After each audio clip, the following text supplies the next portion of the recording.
שלום חברים, אנחנו היום בעתיד שהוא כבר כאן.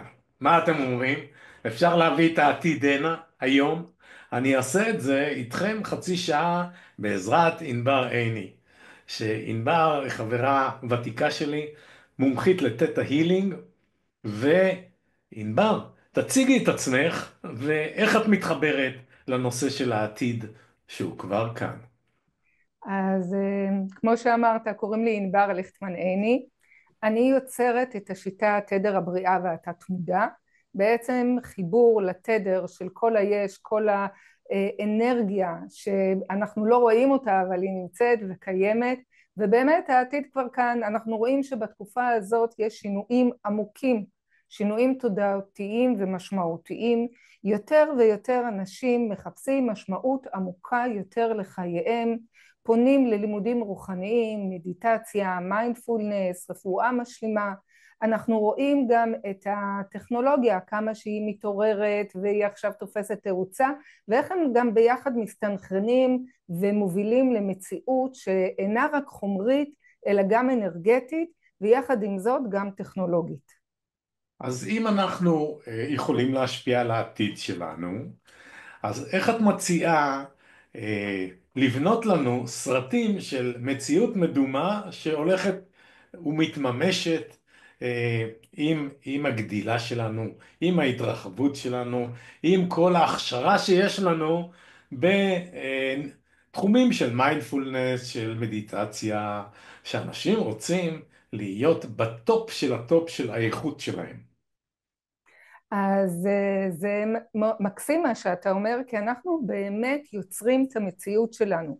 בספר הקבלה, ואני מתייחסת אל הספר של הקבלה כספר הוראות לחיים פה, נאמר שמציאות פנימית מקרינה לעולם חיצון. זאת אומרת, המציאות הפנימית שלנו בעצם היא ההקרנה של המציאות החיצונית שלנו. ואיך אנחנו יוצרים את המציאות החיצונית שלנו? זה על ידי מחשבות, רגשות, דברים שאנחנו, תפיסת העולם שלנו, המציאות הפנימית שלנו. התדר הפנימי שלנו בעצם זה חוק המגנט, דומה מושך דומה. לכן רבי נחמן מברסלב, אני הולכת תמיד למקורות הקדושים שלנו, אמר להיות בשמחה. להיות בשמחה, בעצם אם אדם בתדר של שמחה, הוא ימשוך לחיים שלו דברים שיעצימו את השמחה. כי עוד פעם, חוק המגנט, דומה מושך דומה.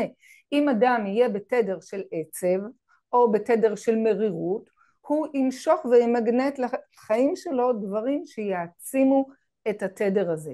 שאדם, והפוך הוא, והפוך הוא, נכון, הפוך הוא, ואם אתה רוצה למשוך אנשים שעוסקים באהבה, בנתינה נכון, וכל הדברים האלה, אז תקרין אהבה ונתינה ממך ותמשוך את האנשים הטובים. אבל עכשיו לגמרי. בואי נעבור לדבר שמסקרן את כולנו.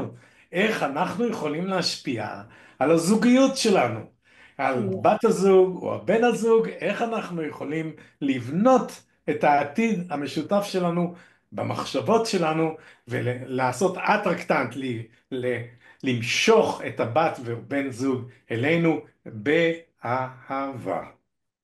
אז יפה אמרת שהאדם בתודעה של אהבה וחמלה, באמת הוא ייצור את המציאות, ובין בני זוג קיים הדהוד, אנחנו מהדהדים אחד לשני. תשים לב, אנשים שבזוגיות הרבה מאוד שנים, הם מתחילים אפילו להידמות אחד לשני, אם זה בדיבור שלהם, אם זה במראה החיצוני שלהם, הם משפיעים ומושפעים, זה ממש הדהוד שקיים ביניהם. וזה פשוט מדהים לראות את זה. אז מצד אחד יש הדהוד בתדר, מצד שני למעשה הם משלימים אחד את השני והם מקבלים באהבה אחד את השני, גם אם זה חסרונות שאני לא כל כך אוהב אותם, אז אני צריך להכיל אותם. אז איך את מלמדת אנשים להכיל אנשים אחרים באהבה? אז קודם כל המורה הכי טוב שלנו זה האנשים הקרובים אלינו, רק האנשים הקרובים אלינו באמת, הם המורים הטובים ביותר שלנו, כי רק אדם קרוב יכול להעביר אותנו את השיעורים הקשים ביותר שבאנו לפה במסע החיים ללמוד. אדם רחוק, נגיד מה אכפת לי ממנו ואנחנו מתנתקים ממנו. אז האדם הקרוב אלינו ביותר, בעצם הרבה פעמים אנשים הם מראות שלנו, זה משהו שקיים בנו, ואנחנו לא אוהבים את זה, לראות את זה בעצמנו, ואז זה מפריע לנו אצל האחר. אני יכולה לתת דוגמה שהשבוע הייתה אצלי מטופלת שהתלוננה על הבן שלה. הבן שלי הוא כל הזמן ממורמר, הוא כל הזמן מרגיש קורבן, הוא כל הזמן... היא ממש אמרה את מי שהיא והקרינה את זה עליו, הוא היה השיקוף שלה.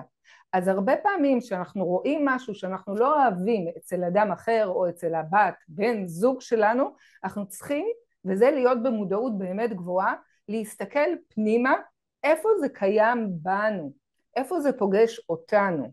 אז את זה צריך לתרגל אם ככה. איפה לגמרי. היית מציעה לאנשים לתרגל את הנושא של להרגיש מיד שאם הם רואים משהו שהם לא אוהבים, משהו שמפריע להם בחיי היום יום, המחשבה הזאת מתחילה ללכת בלופ בתוך המוח שלהם ולקחת את האנרגיה הטובה שלהם לדברים לא טובים. איך הם מתרגלים, מה שאמרת קודם בהתחלה, איך הם מתרגלים כדי להימנע מהתופעה הזאת. אז כשאנחנו מתחילים להרגיש את הרעש הפנימי הזה, ש... אז אנחנו יכולים רגע לעצור, לנשום ולהתבונן על זה. אנחנו יכולים לעשות זום אאוט, לדמיין את עצמנו, מסתכלים על עצמנו בסרט, או לדמיין שאני יושבת כמו איזה מלאכית קטנה על ענן ומתבוננת על זה מלמעלה. ברגע שאני יוצאת מהסיטואציה אני כבר לא מעורבת רגשית, ואז אני יכולה לנסות לראות את זה באופן אובייקטיבי ולא סובייקטיבי. ואז אני יכולה לראות בעצם מה באמת קורה באופן האובייקטיבי מבלי שאני אהיה מעורבת רגשית. ואז אני יכולה להתבונן על זה, לשאול את עצמי, זה מוכר לי? ממתי זה מוכר לי? איפה זה פוגש אותי? למה זה כל כך מרגיז אותי? בעצם זה מפעיל אצלי בלי שאני יודעת בתת מודע איזשהו טריגר שקיים אצלי, זה לא האדם השני, זה טריגר שקיים אצלי שהאדם השני פשוט לחץ והפעיל. ואם אני באמת, יש לי את היכולת והמודעות הגבוהה להתבונן על זה, אז יש לי את היכולת גם לכבות את הטריגר הזה. כי אם אני לא אכבה את הטריגר הזה, אז עוד יומיים מישהו אחר יפעיל אותו, ועוד שבוע. אז פה נכנסות שינוי המחשבות. באיזה שיטה, אם זה תטא הילינג או שיטה אחרת, את מלמדת אנשים איך להציף את הבעיה ואיך להחליף את הבעיה עם דבר חיובי. במקום להתלונן על הבעיה, להביא משהו חיובי אל החיים שלנו. כן. אז באמת מחשבות הם אלה שיוצרות הרגשות. כל רגש מתחיל ממחשבה. אז בהרבה פעמים בכלים שאני מלמדת ואני מעבירה קורסים, אני מלמדת איך לשנות אמונות מגבילות, אמונות תוקעות, אמונות שחוסמות אותנו. אז אני מלמדת בעצם בקורסים איך להתחבר לתדר של האור של הבריאה והיצירה. כל מה שנוצר בעולם זה מופיע בקבלה, הרקיע השביעי, עולם הבריאה והיצירה. כל היש נוצר מאין, מאותו אור שנוצר העולם, זה בכל התרבויות, בכל הדתות, אותו אור עצום שממנו נוצר העולם. ועל ידי התחברות תודעתית אל האור הזה, אפשר ליצור את המציאות שאנחנו רוצים. גם מחולי לבריאות, לשנות אמונות, לייצר כל מציאות. האור הזה היה פעם נגיש לכולם, ואז היה את דור אנוש, דור הפלגה ודור המבול, שיצרו עם האור הזה את הרע, ולכן בחסידות קיים המושג יצר הרע. ובאיוב למ"ח, פסוק ט"ו, ויגנוז מרשעים את תורם. הבורא גנז את אותו האור שאפשר היה ליצור כל מציאות, וזה נקרא האור הגנוז. ובעצם בקורסים שלי אני מלמדת להתחבר על אותו אור וליצור את המציאות ולשלוף אמונות חוסמות, מגבילות, להחליף באמונות משרתות, אמונות טובות, אמונות מטיבות שיטיבו עמנו, וליצור כל מציאות. יש לי קבוצה של תלמידים שאנחנו שולחים ריפויים לאנשים וממש אנחנו רואים ניסי ניסים, וזה לדעתי, דיברנו על העתיד, זה יהיה העתיד, שאנשים יתחברו לתדרים הגבוהים האלה כמו פעם, ויוכלו לייצר לעצמם כל מציאות שהם ירצו. איך את היית מציעה שההורים יקרבו את הילדים שלהם לעולמות האלה, לעולמות של העתיד, שיעזרו להם לא להתבאס ולהתקרבן, אלא להסתכל על העתיד בצורה של אור, של אפשרויות, שהכל פתוח לפניהם, שהרשות נתונה. אז קודם כל ילד, המודל של ילד זה ההורה שלו.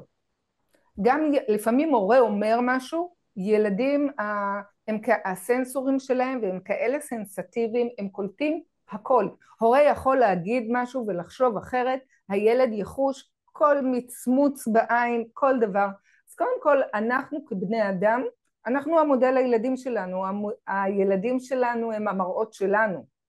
אם הורה אלים יהיה ילד אלים, אם הורה מחבק ומכיל ומראה אהבה וחמלה ויהיה עם נתינה, גם הילד יצא ככה. אז קודם כל תהיו המראות הנכונים לילדים שלכם, שתפתחו לילד את האינטואיציה. אני גדלתי אצל אימא שהיא ניצלה מהשואה כילדה בזכות האינטואיציה, הייתה ממש קטנטונת, ממש, שהתחילה השואה היא הייתה בת 2.5, ואימא שלי לימדה אותי שהשכל מקלקל, האינטואיציה תמיד צודקת, וכדי לשרוד פה בעולם את חייבת אינטואיציה, ולכן אני מקשיבה תמיד לאינטואיציה שלי והיא תמיד צודקת, וזה איש עסקים מצליח, זה איש שמקשיב לאינטואיציה שלו. אם אתה לדוגמה צריך ללכת לרופא, יש שני רופאים, רופא אחד שהוא יודע את כל ספרי הרפואה בעל פה, ורופא אחד שהוא לא זוכר את ספרי הרפואה בעל פה, אבל שמגיע אליו פציינט הוא יודע בדיוק מה יש לו. לאיזה רופא תלך? אני הולך לרופא שאני נכנס בדלת, תוך 2 שניות הוא יודע בדיוק מה יש לי. לרופא הוא עם לא צריך לשאול אותי האינטואיציה. כלום. בדיוק, ממש, האינטואיציות יש את זה לכל נברא בעולם, יש אינטואיציות, גם לחיות יש אינטואיציה. אין אדם שלא ראה סרט טבע וראה את הזברה רואה באח ומלחך את העשב, והיא לא יודעת שיש שם נמרה רחוק רחוק שמתחבאת בין השיחים, ופתאום אנחנו רואים את הזברה רצה ואנחנו אומרים אבל איך היא ידעה לרוץ? ולאותה זברה יש חברה, גם היא ככה בסוואנה מלחך את העשב, היא הרגישה סכנה גם באופן אינטואיטיבי, אבל אותה זברה אמרה, שטויות, העשב פה טעים, אני אמשיך לרחך את העשב, והיא הייתה ממש טעימה לנמרה. השאלה כמה אנחנו באמת קשובים לאינטואיציה, ואני חושבת שהורה צריך באמת ללמד את הילד להקשיב לאינטואיציה שלו, לאזן בין השכל לאינטואיציה. שילד מדבר על החבר הדמיוני, הוא כנראה העין השלישית שלו פתוחה, הוא רואה את המלאך השומר שלו, לא להיבהל מזה. ילדים רואים הילות, העין השלישית שלהם פתוחה, לא להיבהל שהם מציירים את סבתא בסגול ואת הכלב בירוק, לתת לזה מקום ולהיות פתוחים לזה. הקיצר, לא לבקר את הילדים, אלא לעודד אותם באהבה, לחשוב בצורה פתוחה, והכי חשוב, לנסות לראות מה הם הכי אוהבים ובמה הם רוצים להתעסק מילדות, ואת זה, את הדברים האלה לחזק אצלם. ומפה אני רוצה לקחת אותך עוד קומה. אנחנו מדברים בינינו, אף אחד פה לא שומע, יש אישויות שיורדות אלינו מתדר יותר גבוה ובאות לעולם שלנו, הן למעשה מתחפשות לבני אדם ומראות לנו כל מיני דברים. שהן באות הנה למעשה הן רוצות להרגיש את הדברים. מה שחסר לאנשים שנמצאים באנרגיות מאוד גבוהות של העולם הבא זה הנושא של אהבה ורגש. איך את רואה את הנושא הזה? גלשנו קצת, יש את הישויות שאתה מדבר, ואתה מדבר גם על הנשמות מהעולם הבא, וזה שני דברים בעיניי נפרדים לגמרי. כי המסע, בעצם הנשמה יורדת לעולם לחוות מסע, להתפתח. ההתפתחות שלה תורמת אחר כך לתודעה הגבוהה ביותר שמחוברת ומסונכרנת אחת עם השנייה. ויש את הישויות. אז אלי, תגיד לי במה אתה רוצה להתמקד, כי אני אעשה הפרדה בין שני הדברים שאמרת. אני רוצה להתמקד בבני אדם, בישויות, בתודעה שנכנסת אלינו ורוצה לעבור שיעורים והדרכה ולראות איך להתפתח, כי עד היום לא היינו מדברים על זה, לא ברעיונות כאלה בכלל. אני כבר מדבר על זה הרבה מאוד שנים, אבל להנגיש את זה לילדים בצורה שהם לא יחששו מזה, בצורה של חלומות, של סיפורים, של דמיון. במה היית משתמשת כדי לקרב את הילדים? כי בסך הכל מה אנחנו עושים? אנחנו רוצים לגדל ילדים שיהיו עוד יותר מפותחים מאיתנו, מבחינה של דמיון, מבחינה של עשייה, מבחינה של שמחה, מבחינה של אהבה. סליחה שאני נכנס עמוק, אני חושב שאנחנו צריכים לתת למאזינים קצת עומק. אז הוליווד באמת לימדה אותנו לפחד. שמים מוזיקה מפחידה, ככה, ועוצרת נשימה, ותמיד יש איזה אקט מפחיד, ובאמת לימדו אותנו, ההתניה שלנו במוח זה לפחד מזה. ואם אנחנו עכשיו נלך 400 שנה אחורה, שלואי פסטר גילה את החיידקים, שהם נמצאים בכל מקום, ולא היה אז תרופות לחיידקים האלה, לא היה אנטיביוטיקה, והם יכולים לחולל מחלות וליצור מוות גם, עלולים למות מהמחלות, סבל נוראי, ואנחנו לא רואים את החיידקים. אם נלך 400 שנה אחורה, פחד, בעלה, החיידקים האלה נמצאים בכל מקום ואי אפשר להתגונן מהם. ואנחנו חיים היום בעולם שאנחנו לא מפחדים מהחיידקים, כי הגענו לבית ספר בשיעור ביולוגיה בכיתה ד', למדנו שזה חלק מהחיים וחלק מהעולם. ואותו דבר, פשוט ללמד ילדים לא את מה שהוליווד כל השנים וכל החיים, גם של אנשים מבוגרים, גם מבוגרים מאוד מפחדים מזה, כי זה התניה שלהם במוח, להבין שזה חלק מהחיים, כמו חיידקים, כמו שיש כל כך הרבה דברים שאנחנו לא רואים, אנחנו לא רואים את כל הצבעים ואנחנו לא רואים גלים, לא, שום גל, לא גלי רדיו ולא גלי מיקרו, כל כך הרבה דברים אנחנו לא רואים. בחדר שאתה נמצא וגם אני, יש כל כך הרבה דברים שאנחנו לא רואים, יש זרמים של אנרגיות, יש תדרים, יש כל כך הרבה דברים. פשוט ללמד את הילדים שזה חלק מהחיים. אני הולך לכיוון קצת אחר. זאת אומרת, את הזכרת את הנושא של הפחד. אני מלמד אנשים מבוגרים איך לנהל את הפחד. אני חושב שאנחנו צריכים ללמד את הילדים גם איך לנהל את הפחד. אני אתן לכם דוגמה. אתמול לקחנו את הילדה הקטנה שלנו, את הנכדה בת 3.5, להצגה של כובע הקסמים. ויש שם איזה אירוע שמישהו מאוד אלים נכנס פתאום ברעש לתוך ההצגה, והיא כיסתה את העיניים, היא לא יכלה לראות את זה.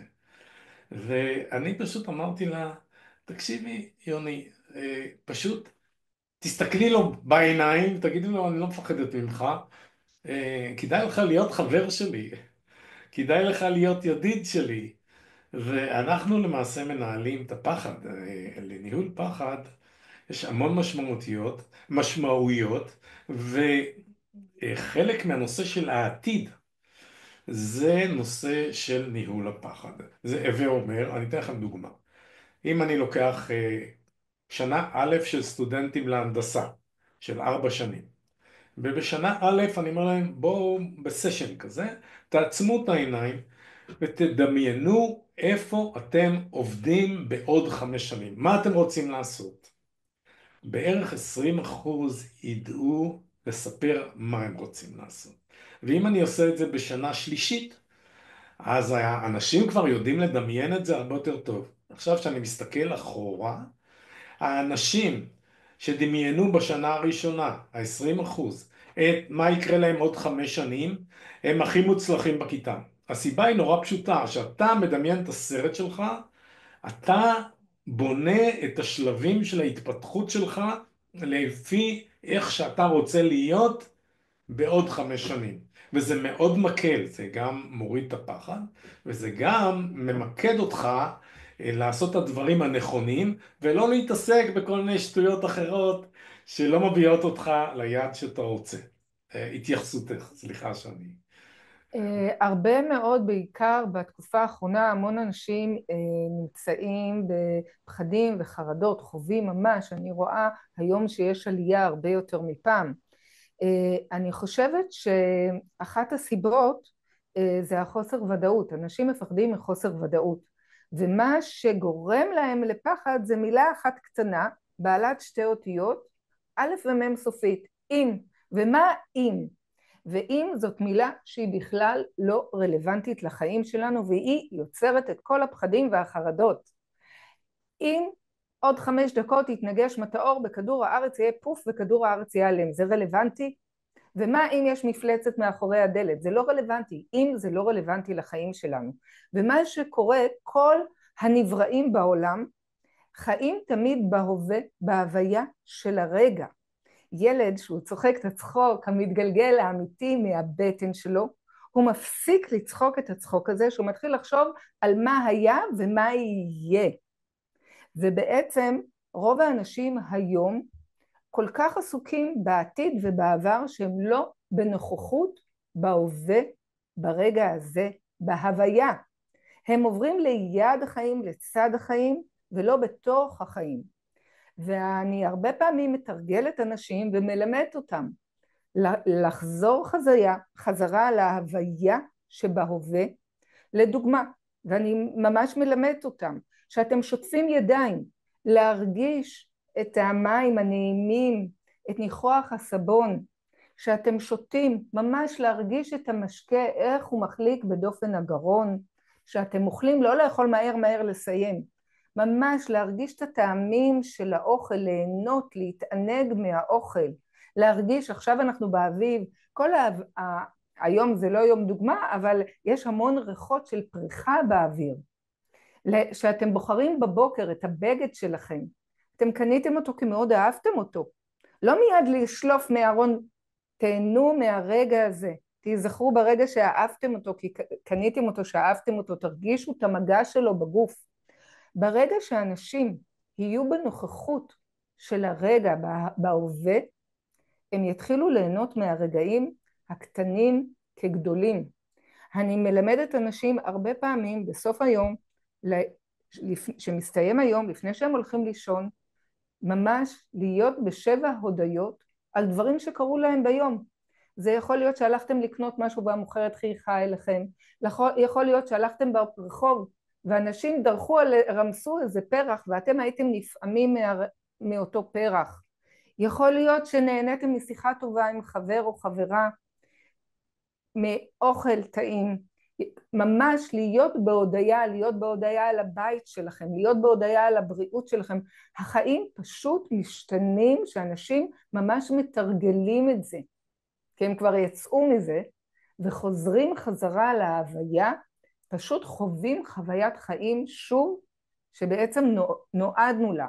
ואם ניקח את השם של הבורא שלא אומרים את שמו, זה הווה עם י' בהתחלה. י' זה החיבור לעולמות עליונים. אפילו השם של הבורא שלא מזכירים את שמו זה הווה עם י' וחיבור למעלה. אנחנו בעצם חייבים להיות בנוכחות בחיים האלה. אז את אומרת לחזק את הנוכחות, לחזק את הרגע, להבין שהרגע הזה יכול לחלוף טק, אז בואו נהנה ממנו על כל המשמעויות והרכבים והריחות ואת הכל. ואז בואו נחשוב רגע, האם אפשר להתחבר באיזושהי צורה לעתיד שלנו ולראות רמזים למה שהולך לקרות לנו. אז אני רוצה אבל לחזק את מה שאמרת, ולהגיד שאתה כל כך צודק, כי המשאב היקר לנו ביותר בעולם, זה לא כסף, זה זמן. זמן אי אפשר לשחזר. כל רגע שעבר הוא לעולם לא יחזור.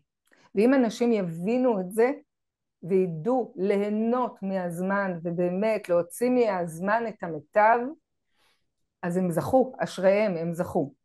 לגבי איך שאתה אומר, לגבי העתיד, אני אתייחס לזה גם מבחינת הרפואה וגם מבחינה רוחנית. הרפואה העתידית שלנו בעצם תשלב בין טכנולוגיה מתקדמת, אנחנו כבר רואים את ה-AI נכנס לתוך עולם הרפואה, וגם היא תשלב בין רוחניות ולריפוי הוליסטי. היא תהפוך הרבה יותר מותאמת אישית, היא תהיה רפואה מונעת ואנרגטית, היא תמנע מחלות, היא תתעסק והיא תהיה הרבה יותר אישית ומדויקת ומותאמת לכל אדם.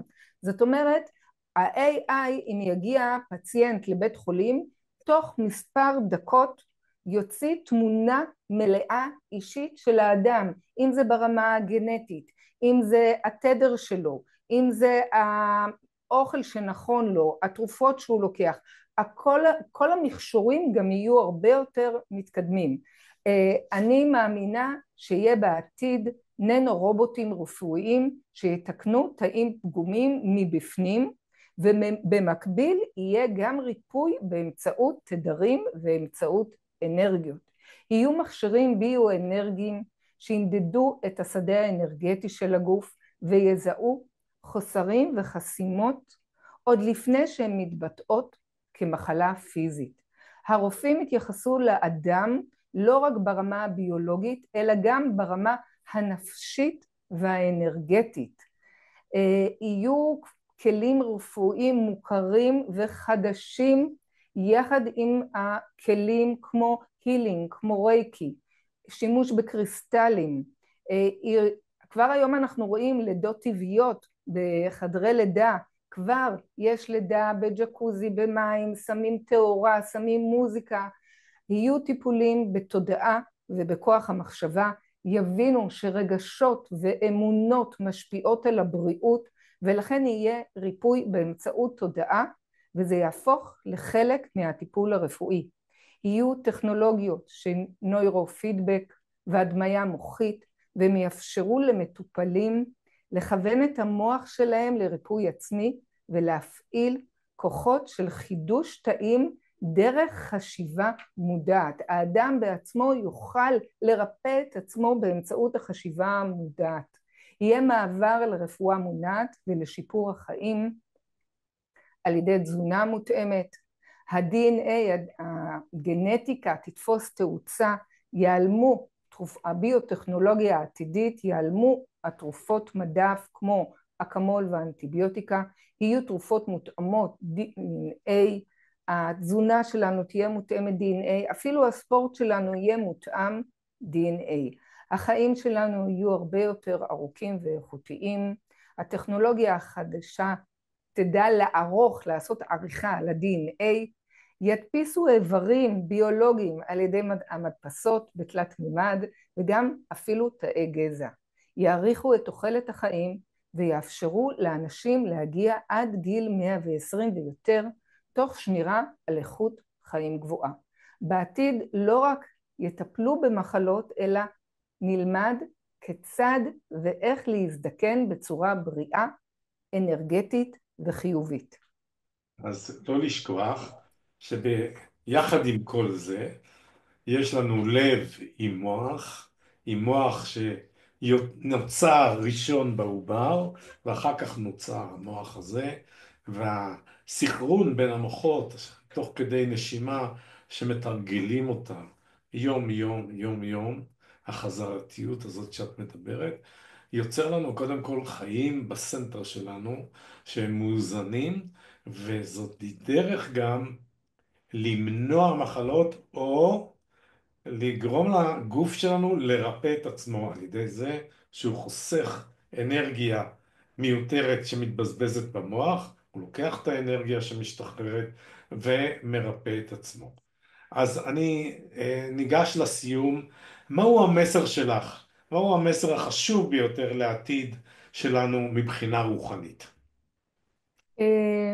אני מאמינה שהעתיד יהיה שאנשים יהיו מחוברים הרבה יותר לעצמם ולתודעה גבוהה שלהם, ולכן גם אנשים יהיו בריאים הרבה יותר. הרפואה תהיה מותאמת אישית. אני מאמינה שאנשים יבינו שהכוח שלהם נמצא אצלם, שהם אחראים על המציאות, וגם אם יש אתגרים, הם יבינו שהם לא קורבן, אלא זו הזדמנות לצמיחה. כל אתגר ייתן להם בעצם את המשאב ואת ההבנה שזו הזדמנות. אז אני אוסיף מילה משלי, שאנשים ידעו, גם הילדים וגם המבוגרים, שהחיים הם גם וגם. הם יכולים לקבל אנשים שהם שונים מהם בצבע, בדיבור, בצורת התייחסות, לקבל אותם באהבה. לגמרי, לגמרי. אנחנו באנו כולנו לחיות פה בכדור הזה בהרמוניה, ואני מאמינה שהעתיד יהיה הרבה יותר טוב לכולם, כי כולנו בנימה אופטימית רוצים טוב. זאת, אני מאחל יחד עם ענבר ועם יעל המופלאה לכל הצופים חג חירות שמח, ואני מקווה שכל החטופים שלנו יחזרו אמן, אמן, חזרה במהרה הביתה ויהיו חופשיים כמונו וכמו חבריהם שכבר חזרו. תודה אמן, רבה. אמן.